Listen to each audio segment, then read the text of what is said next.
penyusunan program bimbingan dan konseling. Selamat mengikuti, selamat belajar, dan tetap semangat. Sahabat pelatihan yang berbahagia, selanjutnya kita coba akan mengurai satu persatu. Pada saat mendesain, merancang program tadi, maka kita mulai dari merumuskan rasional.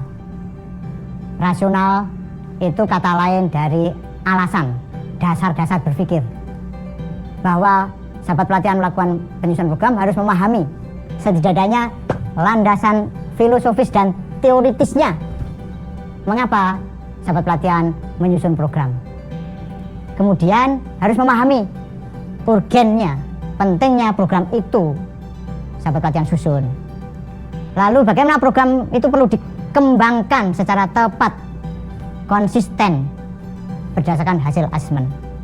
Kemudian program itu harus mampu memberikan jawaban atas kebutuhan peserta didik. Setidaknya waktu merumuskan itu, kalau disusun dalam alinea paragraf-paragraf, maka yang pertama, konsep idealis dari sebuah pelayanan BK seperti apa? Kondisi ideal yang seharusnya seperti apa? Kalau sudah memahami idealnya sebuah pembelajaran, maka coba cek dengan data hasil asesmen tadi. Realitanya seperti apa? Jarak antara idealita dan realita, maka di situ menghasilkan kesenjangan. Itulah yang disebut sebagai masalah.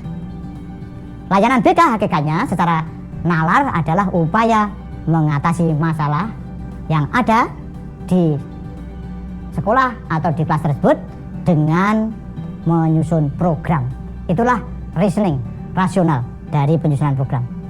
Kalau sudah, maka yang kedua dalam penyusunan program harus mendasarkan pada dasar-dasar yang baku.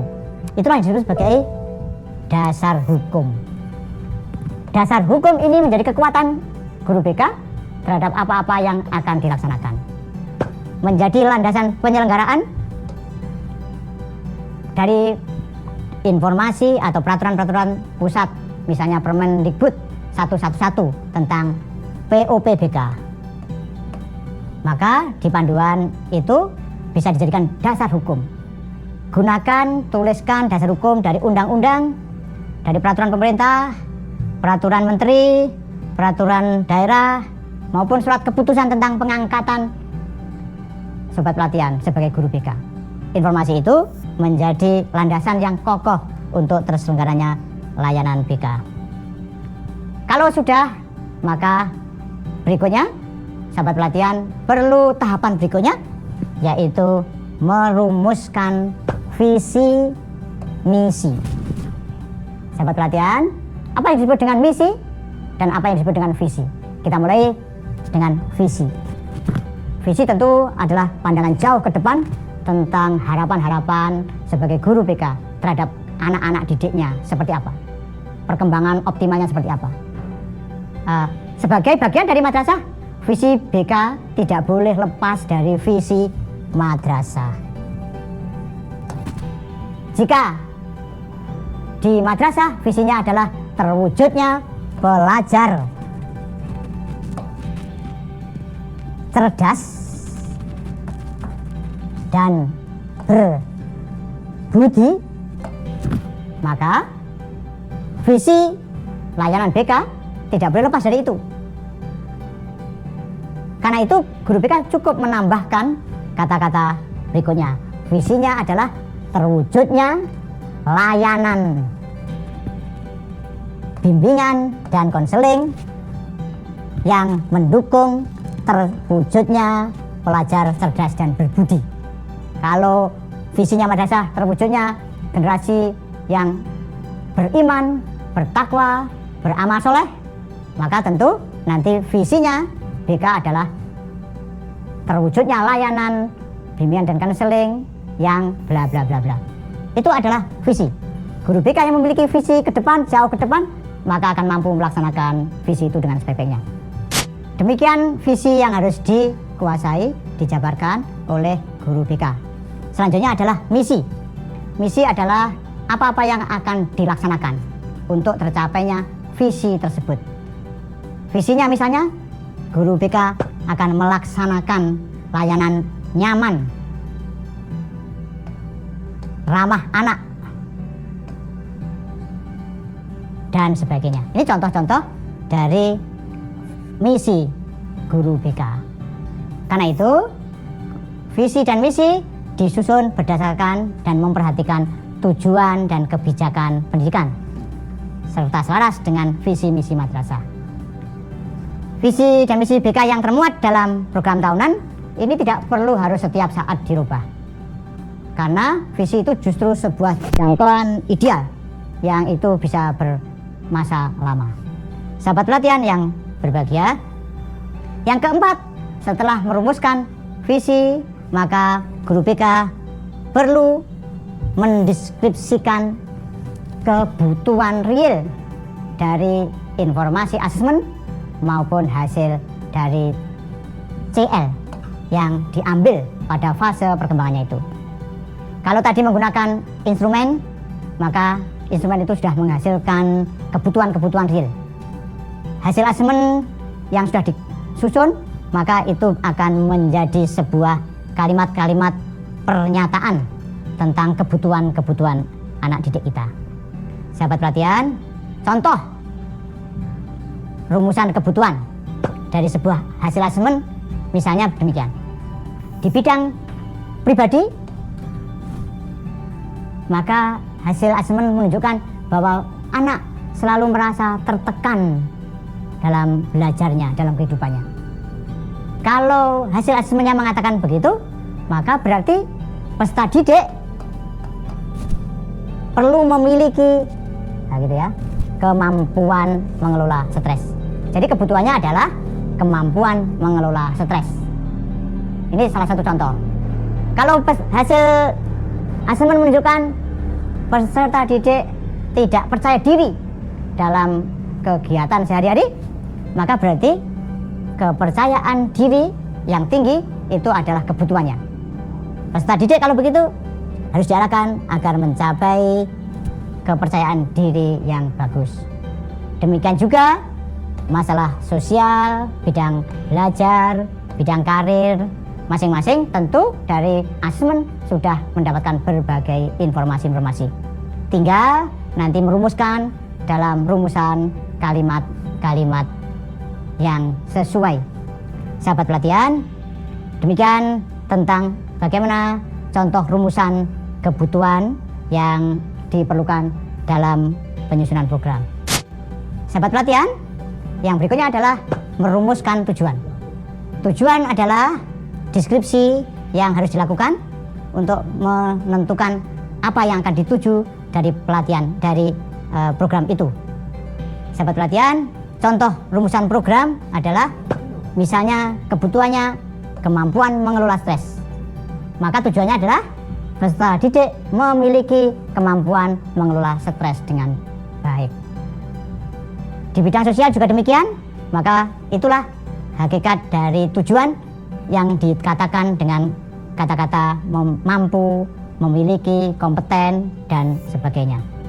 Sahabat pelatihan, kemudian yang berikutnya perlu menentukan komponen-komponen program.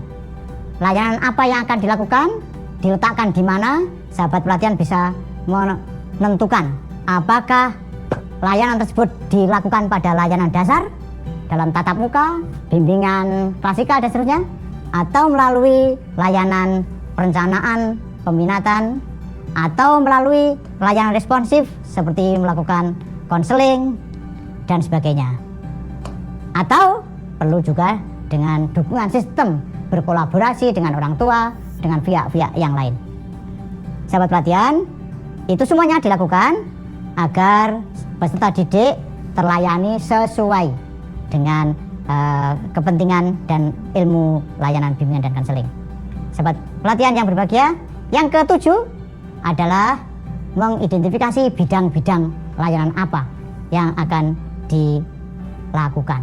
Setidaknya layanan BK meliputi pengembangan pribadi, personal, sosial, belajar, dan karir. 4 bidang itu merupakan satu kesatuan yang harus dilakukan sehingga nanti akan menghasilkan profil yang utuh, yang holistik gitu.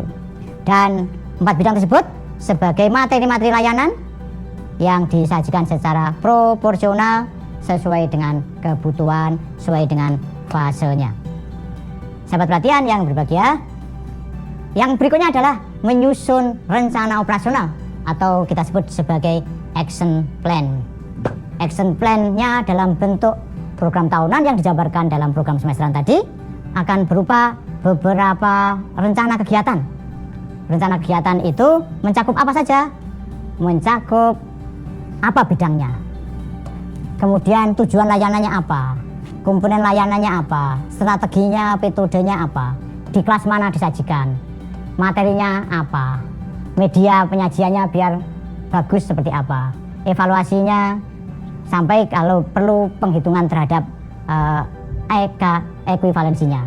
Sahabat pelatihan, kalau sudah, maka bimbingan dan konseling yang akan dilakukan perlu dikembangkan dalam bentuk tema-tema, topik-topik layanan.